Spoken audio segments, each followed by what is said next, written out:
Hey guys, Alex from 7th Hour Films back again with Attack on Titan. Last time on Attack on Titan, we had the other side of the sea, where, on the other side of the sea, there was a war going on between the nation of Marley and the Mid-East. Essentially, the Ottoman Empire. World War I is currently happening, the anime equivalent of World War I, I suppose. And, yes, the Marleyans and the Eldians, or the Eldians of the Marleyans, the Eldian Marleyans, you get the idea. They were going through doing the trench warfare and all that stuff, and we met some new Eldian characters, specifically the warrior candidates. We have Colt, who's the chosen successor of the Beast Titan, and 4 others who are candidates for successors for the Armored Titan. However, the main candidate seems to be a young girl named Gabi. And yeah, they do some stuff, blow some stuff up. Then Zeke and Rhina come in to finish the job at Fort Slava. And they literally carpet bomb Eldians that Zeke transforms into Titans, which is terrifying, to say the least. And then the Armored and Beast Titans go down there and finish the job, and, you know, the Beast Titan starts chucking stuff, as he does, and yeah, it seems that the nation of Marley has beaten the Mid-East once and for all.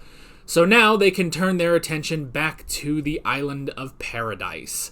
So, or Paradis, the other Eldians within the walls.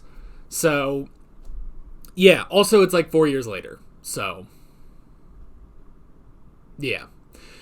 This is where I say no spoilers in the comments whatsoever, and like always, the reaction is down in the description and in the pinned comment for your viewing pleasure. So let's go ahead and get right into this episode of Attack on Titan. Here we go.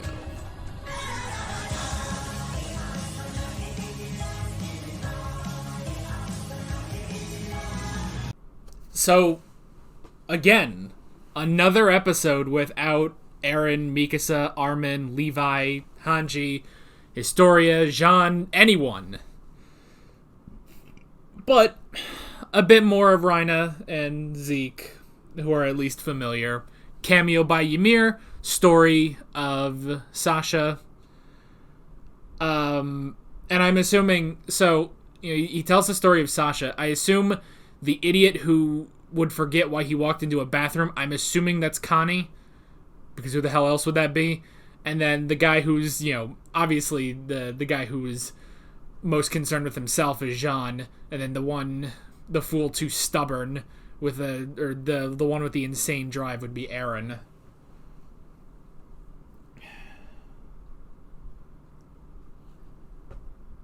Man, how long is it gonna be until we get our characters back, our main characters, you know? Like, this is a very interesting approach for the final season. Well, I guess just this arc, you know. I assume that this is just an arc with the Warriors of Marley.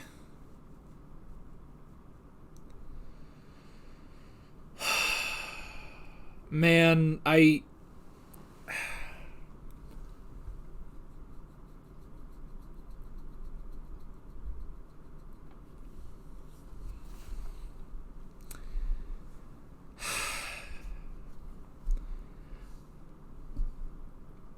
these poor Eldians. It's one of those things where I don't want to overemphasize parody being good. I don't want to overemphasize that, because I feel like some sort of Game of Thrones thing is going to happen and I'm going to look a fool, you know? But when these Eldians and Marley are saying all this stuff about the devils of that island and stuff, it's ridiculous.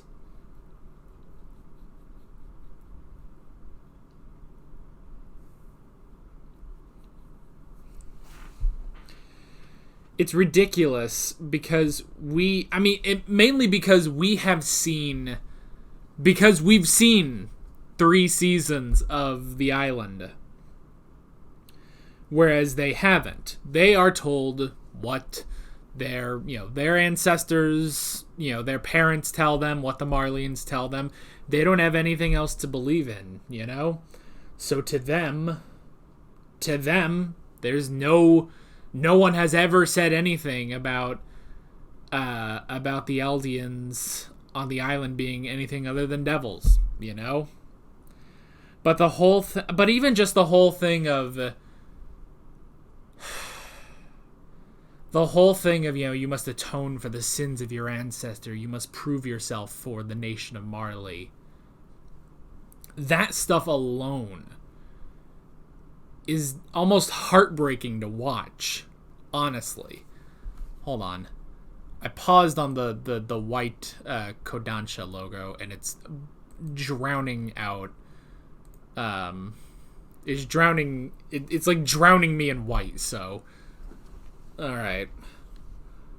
But that's good, because I just clicked over to a random spot on the episode, and it's got Delivery Girl, so... Okay, anyway.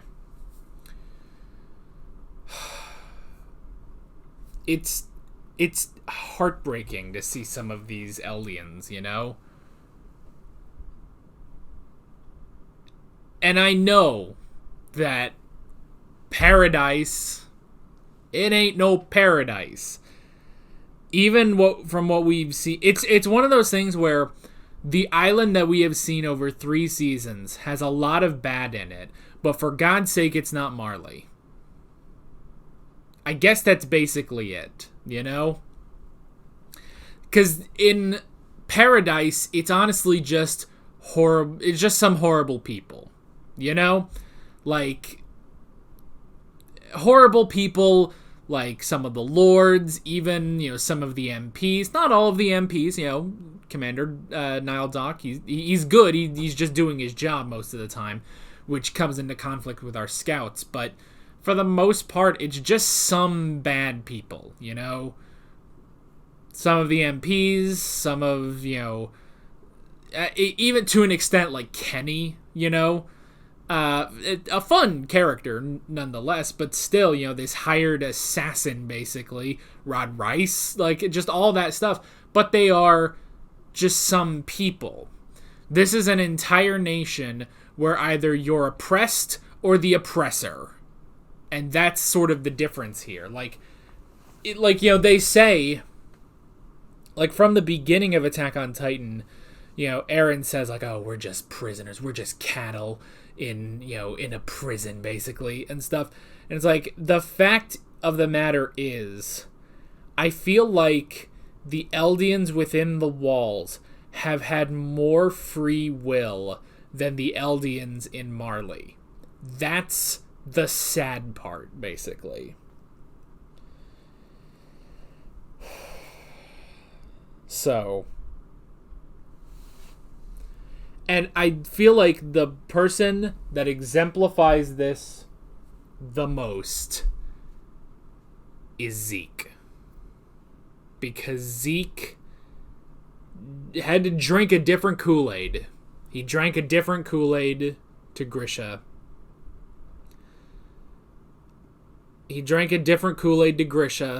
And because of that,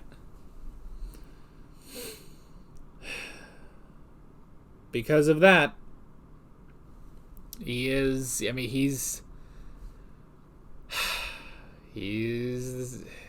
it's not good. So,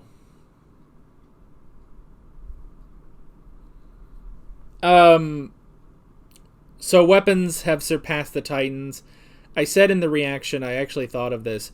What if, there's the story of Ymir and the followers of Ymir, who are the Eldians. And I actually thought, what if it's not that? What if it's that... And this doesn't work. Let me just say this theory doesn't work. I'll go ahead and say that. But what if it's just that these people were just transformed into Titans by the Marleyans to use as weapons for their global dominance, as they said. I don't think that's possible because there's too much with the coordinate and the connection between the Eldians, the fact that there are Eldians, the fact that there's 9 special Titans, that theory does not work, but yeah. But the world is starting to surpass Titans. Now, another problem is they have 3 I guess technically 4 though, with this Warhammer Titan. So, I'm sorry, that makes no sense. That makes absolutely no sense that Marley allows that. Marley, who has since lost the Colossal Titan and the Female Titan, and because of that, they only have 3, basically. So, hold on. Of the 9 that there are, 2 of them, the Founding Titan and the Attack Titan, are Eren. Armin is the Colossal Titan. They have the Armored Titan, or the Female Titan, locked up. Wait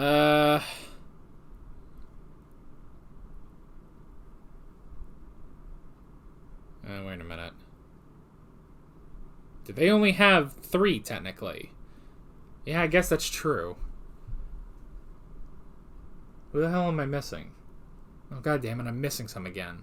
Oh, by the way, now that I realize it, so we do have, okay, so, going back over my list, thank god I have my list, so, Delivery Boy, I was wrong, it's Delivery Girl, please excuse me, I didn't know. So does that mean there's all... I don't understand the significance of the Female Titan, then. That's kind of weird, but whatever. Okay, so... Pike, peck, pick, pike, pick, peek, puck, okay. P-I-E-C-K...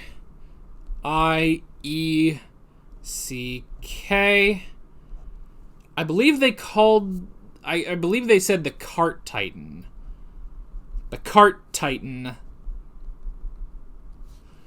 Also known as Delivery Girl.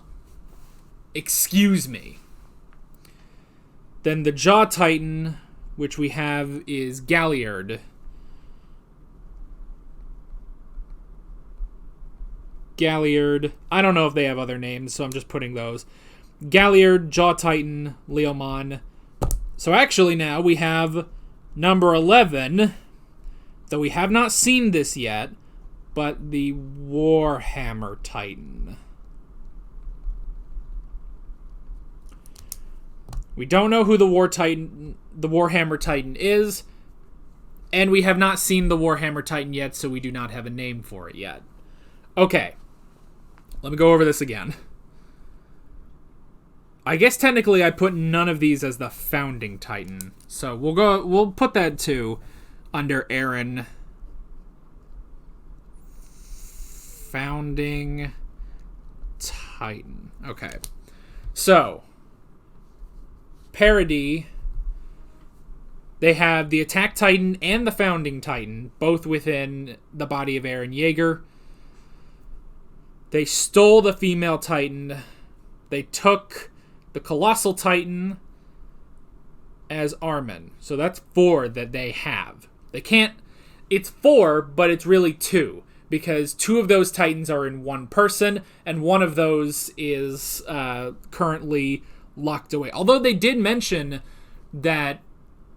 so they've been sending 42... Or they sent 32 ships over the past few years, and all of them have been wiped out, presumably by Eren and Armin.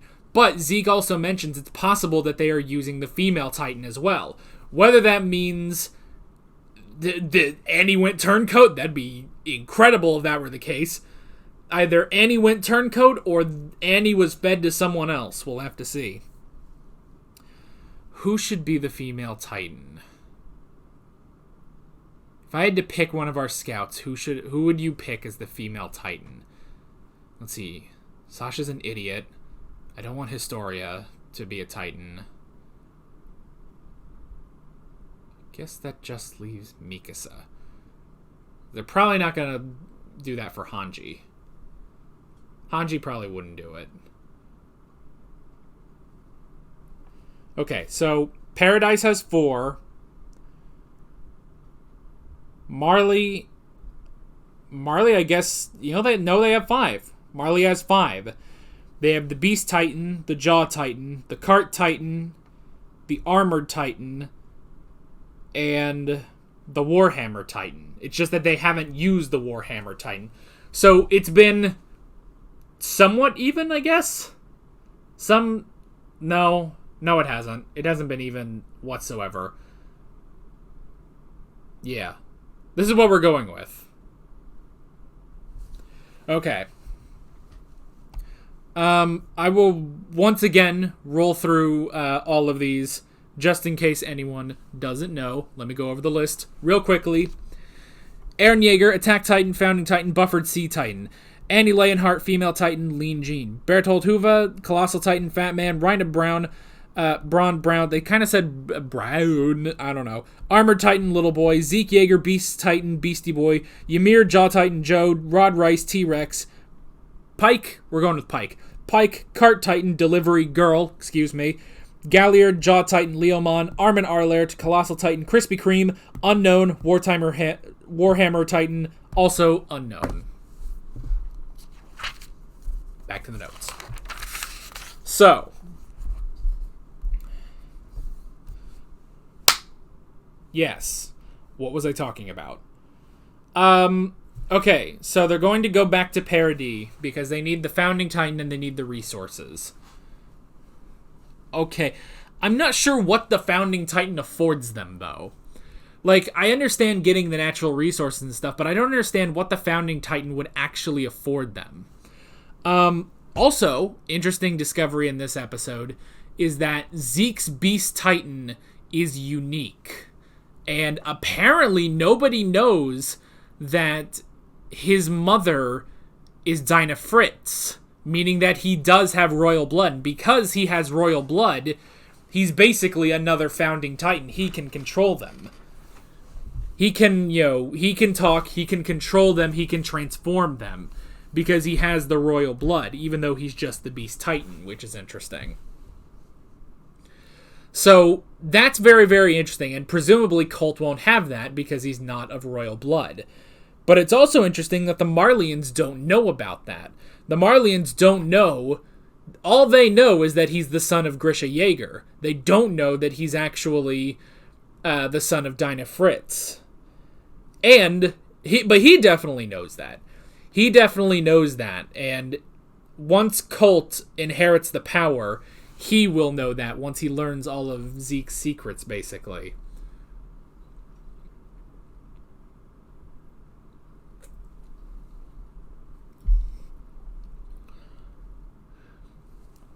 You know something interesting? They keep talking about the Island Devils, The interesting thing, though, is when Zeke met Eren at Shiganshina, and he said, "I'm going to save you from this." Which is interesting. He doesn't just think, oh, Eren's just the devil child of my father. He does view Eren... Honestly, he views Eren as his brother. He does view Eren as his brother and views Eren as a victim of Grisha.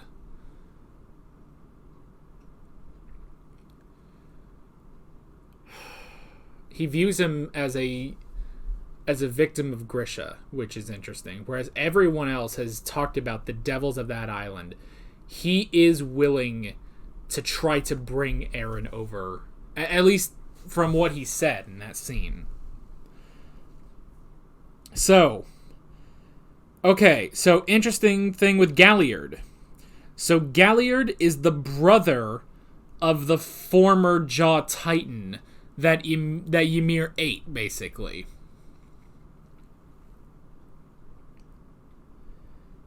That's very interesting. So Galliard's brother was over there on the island, and he was eaten by Ymir, so she gained the power.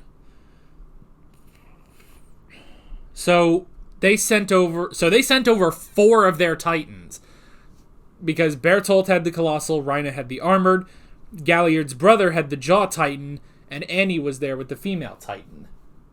The concept of the female titan gets weirder the more I think about it. Like, everyone else has a specific purpose, and she's just a girl, you know? Like, you've got the cart titan who can go around and you do all that stuff, the jaw titan, the armored titan, the colossal, the beast. They all have specific purposes. And then there's the female titan who's just a girl. And it's like, wait, what? What's different about that? And we've seen, like, that's technically not exclusive to her. Because I remember the flashback with Frida Rice, where she... her titan form was a bit feminine, let's say. So the more I think about the concept of the female titan, like, what is so specific about her? She's female. I don't know what... That's so specific, you know? Is it just like... Is she like the companion piece to the Attack Titan? Because they're basically the exact same build, too. Which made that fight in Season 1 all the more interesting, because they were pretty much equal. The only difference was Annie's skill versus Eren. But their Titans were basically, identical almost. Well, and Annie had the power of hardening at the time. So yeah, it does sort of make you wonder, it's like, what exactly was the purpose of the female Titan compared to everyone else, you know? But anyway, we did get a flashback of Ymir, who apparently willingly gave back the power, which is interesting. I mean, to her credit, she didn't mean to steal it. To her credit, she didn't mean to steal it. It just sort of happened. She was just a pure Titan at that point. So, that's not her fault. But, yeah, Ymir is dead, unfortunately. And then we meet Delivery Girl. Pike, Pick, Pack, Puck, Delivery Girl. Otherwise known as, like, the nicest woman on the planet. Like, I don't know, just like every scene she's in, she's like happy and about stuff, and it's like, huh. Alright. I don't know, it's just like interesting. She's always got this nice smile on her face. It's just a little odd. I was not expecting it. Well, it's also hilarious because, so, Delivery Girl, she's almost always in Titan form, which is interesting. Whereas everyone else, they come out of it, they only use it every so often. She uses it so often that she forgets how to use 2 legs. Like, that's so strange. Like, why has she never come out of it? I have so many questions about this woman. Like, I don't know. But yeah. So, Delivery Girl, excuse me. So yeah. We had the whole thing with Rhina and protecting Gabi, which was interesting. I like how we kind of turned that on Falco, where it was like, you're saying it's not good to inherit the 9 Titans? And he's like, so yeah, which I mean, it's a curse. See, even if it's like, it's a great honor to become, one of the 9, and it's like, yeah, but there's a specific curse of Ymir. Like, hello, there's a curse of Ymir. So, but I like how he turned that around and is like, no, you do want to become the Armored Titan so you can save Gabi from that. And I like how, Falco basically did the math. It's like, yeah, she'll die at the age of 27, which is interesting. So she's about 12 now, I guess that would make her. Yeah. She's 12 now. Wait, that doesn't make sense. Maybe he didn't say 27, because 12 It would be 12 plus 15, but the curse is 13 years. Maybe he didn't say 20. Maybe he said 25. So they might be around 12 now, which was how old Rhino was when he went to Paradis. So, but yeah, that whole thing of, you got to get better, become the Armored Titan so you can protect her from that fate. Very interesting. I mean, Rhina... I don't think Rhina's going to go, like, turncoat or anything, but I feel like he's definitely like, fuck everything, Fuck all of this. Fuck Marley, fuck the Eldians, fuck the island, fuck all of this. I just want to fucking stop. That's kind of what it feels like. And he's trying to, like, look out for everyone, though. Like, he's looking out for innocent people. Whatever side he's on, he's looking out for his comrades, his fellow warriors and stuff. But man, when he's talking about the fucking devils, the first example he brings up is Sasha eating the fucking potato. Are you fucking kidding me right now? And it's so dramatic, and it's like, who gives a shit? Who gives a shit? They're no different than all of you. Like, the way they were acting on that train, man, y'all are no different from those cadets back then. Get off your high horse. Well, we finally have the reveal of the ninth Titan. The ninth Titan is the Warhammer Titan, held by the Tiber family. This makes no sense. So, the Marleyans first off, the Tiber family and the Warhammer Titan, they drove off King Fritz, apparently. To which then he went to the island and didn't bother a soul for 100 years. Not that what he did was right, I'm just saying. When everyone's talking about their suffering because of people that haven't left an island in 100 years, get off of it. Anyway, but the Marleyans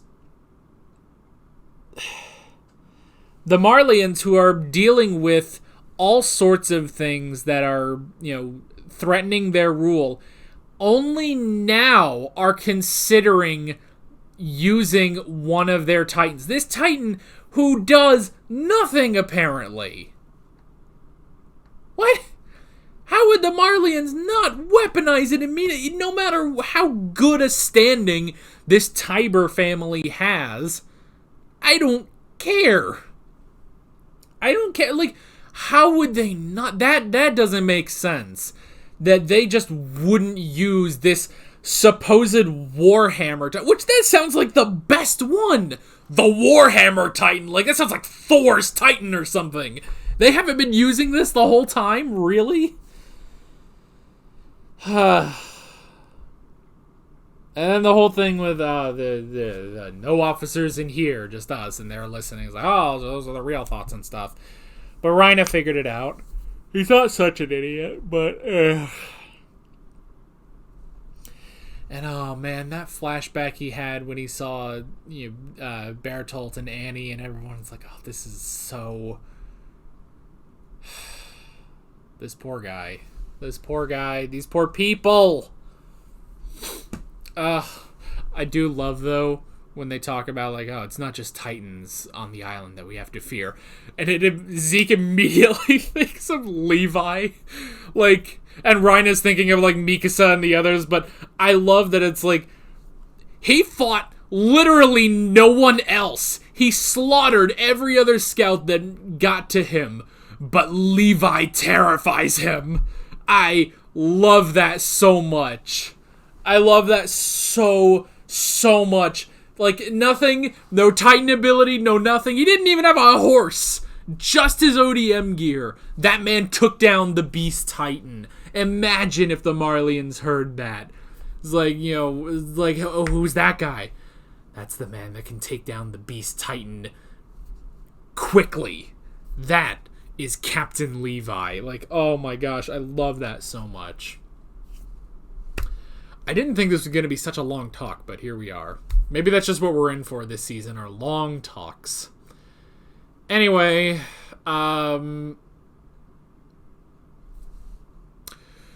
maybe next episode we'll get Eren.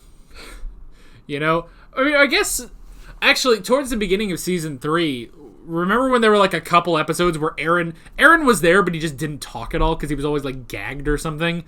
This is kind of like that, I guess. Just no Aaron at all. So, but I want to see the crew. I want to see the gang, you know? I want to see the scouts. I want to see Levi. I want to see Levi kick some ass. I want to hear the great glories of Matt Mercer's voice. So, yeah. With all that being said, I'm Alex from 7th Hour Films, and I will see you guys next time. Take care. Alright guys, thanks for watching this video. If you want to watch more of my Attack on Titan reactions, you can click on the playlist.